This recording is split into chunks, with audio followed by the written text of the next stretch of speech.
Ya, kita tiba di segmen terakhir dialog kali ini tentang hasil survei jelang Pilpres. Nah, ini Pak Denny dan Ibu Nani kita lihat dulu. Pemirsa juga dari hasil survei Founding Fathers House mengenai pengetahuan pemilih terhadap tanggal Pilpres. Dan menurut data sebagian besar calon pemilih tidak mengetahui tanggal pemungutan suara Pilpres.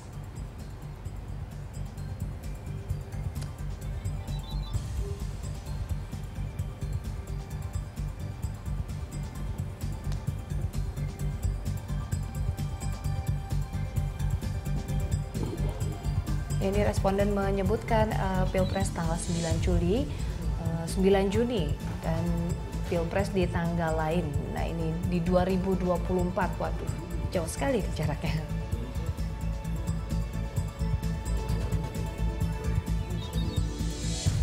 Ini mengenai jumlah responden, waktu survei, dan tingkat kesalahan margin of error. Ini hasil survei lembaga mana ini? Ya, dari Founding Father House, FFH. Ya, Bu Dani, Anda melihat data dari hasil survei seperti apa? Kalau itu informatif ya, artinya kan hasilnya memang 30 hari menjelang hari pemilihan ternyata masih mayoritas masyarakat belum mengetahui tanggal pemilihan. Memenuhi kaidah dari metodologi penelitian. Iya, metodologi begitu, paling tidak bukan itunya, artinya hasilnya itu informasi.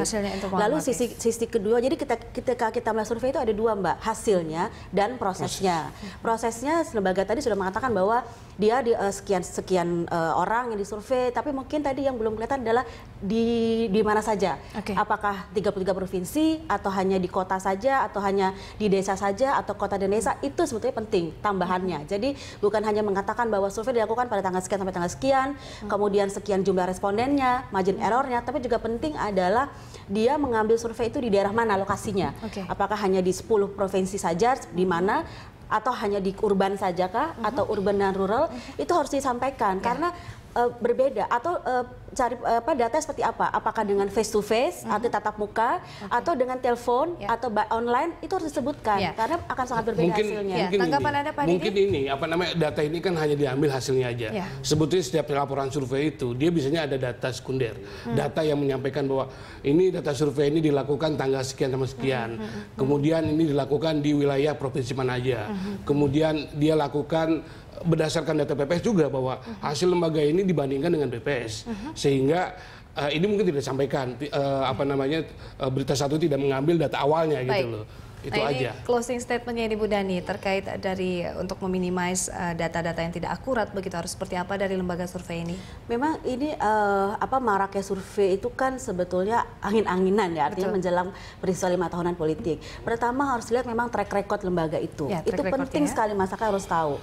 Sekarang ini berjamuran lembaga survei, bahkan ada sekitar 30-an lebih yang terdaftar di KPU. Tapi kita tahu dari 30-an itu mana yang sebetulnya secara konsisten melakukan survei.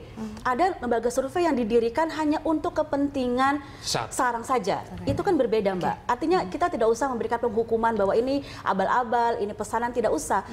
Publik bisa menilai lembaga survei mana yang secara konsisten memang melakukan kegiatan itu.